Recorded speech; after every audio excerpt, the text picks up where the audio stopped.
Dr. McCorkle, can all intestinal parasites be prevented? We can, with reasonable confidence, prevent most parasites. The problem with saying we can prevent them altogether is that the environmental exposure can sometimes be very high.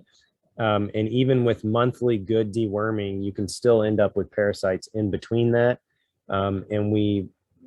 It's hard to deworm for every single potential parasite.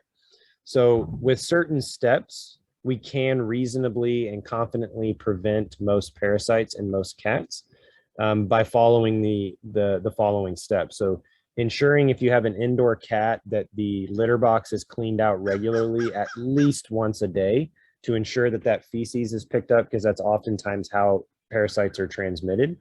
And so keeping that out of the litter box regularly will help. Ensuring that your pet is on broad spectrum parasite prevention monthly, year round, especially if you're here in Fort Worth, Texas, or in a similar climate, is really important. Some intestinal parasites are transmitted by fleas. And so ensuring that your pet's on good prevention will help to prevent that particular parasite. It's called tapeworms. And so by taking some of those steps, you can greatly reduce the chance of your pet getting intestinal parasites. And how can my cat get intestinal parasites? Yeah, we see it commonly, again, for like multi-cat households, some cats going in and out through fecal contamination. So even if the feces is picked up, animals step in feces, or we get fecal material on our shoes, we can bring it into the house. You can get on the pet's skin, their grooming. They can get exposure even without obviously gross fecal material being present. They can get parasites from the soil. So if they are indoor, outdoor cats, that can be another exposure. We see intestinal parasites in indoor only cats for the reason I just mentioned, because that fecal material can be transported so easily in microscopic amounts. And so those are going to be the common ways that cats get exposed to intestinal parasites. And then kittens specifically, they are the most susceptible to these worms. And oftentimes these cats are getting the parasites transmitted from their mother. And so oftentimes we'll see young kittens with sometimes multiple worms, depending on the kind of the situation with the mom and with the litter. So that's another common thing that we see. What can I do to prevent tapeworm? Yeah, so tapeworms in cats are transmitted by fleas. The cat has to ingest the flea. So you don't have to have a severe infestation of fleas to have a problem. 1 or 2 fleas can be on your cat. Your cat turns around, bites the flea, and tapeworm exposure is potential. So the best way to prevent tapeworms in your cat is to have them on monthly, year-round, really good flea prevention. That's going to be the best way to reduce that potential exposure. It doesn't completely eliminate it, but it's going to be very uncommon to see tapeworms on a cat that's on really good prevention. And that includes indoor only cats. We see tons of indoor only cats with fleas, and as a result, tapeworms as well. Is there medication to prevent my cat from getting intestinal parasites? There are medications that we can use that help to reduce the load or to prevent them with reasonable confidence. And so I'll give you an example. The product that we use at Summer Creek Animal Clinic most commonly for cats is called Revolution Plus. It is a prevention for heartworms, fleas, ticks, and it has an intestinal parasite deworming in it.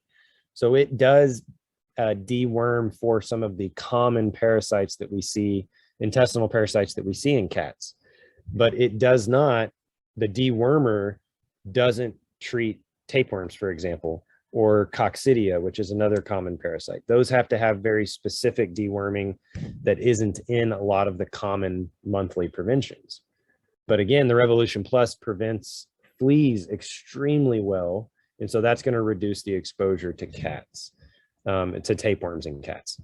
And so there are medications that are used using a really good product like Revolution Plus, and it's not the only one. There's a few other really good products as well, is going to greatly reduce your chance for having intestinal parasites in your cat.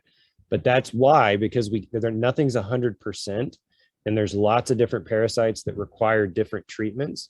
It's why it's really important to have your cat's fecal material tested at least annually to screen for any intestinal parasites.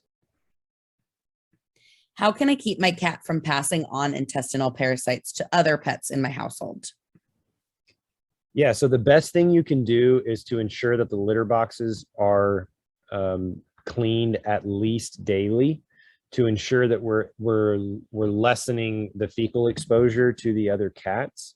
Another important thing, this is slightly off topic, but ensuring you have adequate number of litter boxes in your house for the number of cats you have.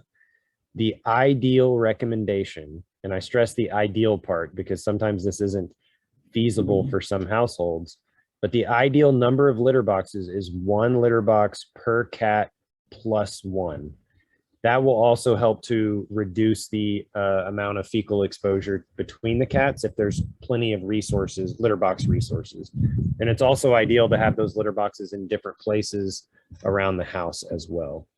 So those are going to be the main things. If your cats are messy with the litter box, getting in the habit of wiping their feet every so often, again, to reduce the amount of fecal exposure is going to be helpful.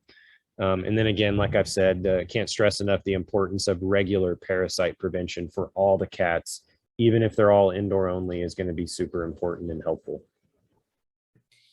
Thanks, Dr. McCorkle. And last question, can any intestinal parasites be passed on to people? Yes, this is a very important question. And the answer is yes, although it is not really common, at least in America. And so I'll give you a couple of examples. Ringworm, I'm sorry, not ringworm. Yes, ringworm. We'll use that. I wasn't going to use that example, but that's a perfect example. That's actually a skin parasite that we see in cats, but is extremely contagious and can be transmitted to people.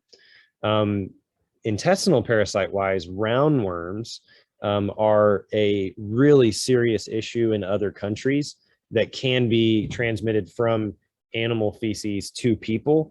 And roundworms can actually, in people, go into really weird places. They found them in the eyeball of people, and sometimes in the brain, and they can be really devastating. We fortunately don't see that a lot in America, but it's still possible and happens occasionally. The other one is hookworms.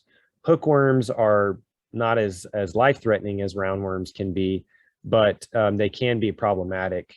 So if the larvae of the hookworms in the stool, for example, if it's in the yard or something like that, and a person walks in that environment barefoot, those larvae can burrow into the skin and cause intense itching.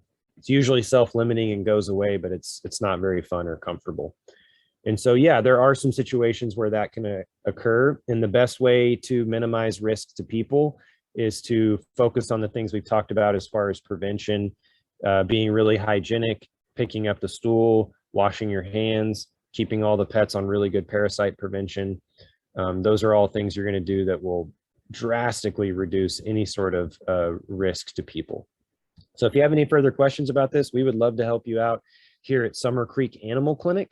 Our phone number is 817-523-1139. And we have a lot more information on our website that's helpful at summercreekvet.com. And you can also book an appointment there as well. Thank you so much.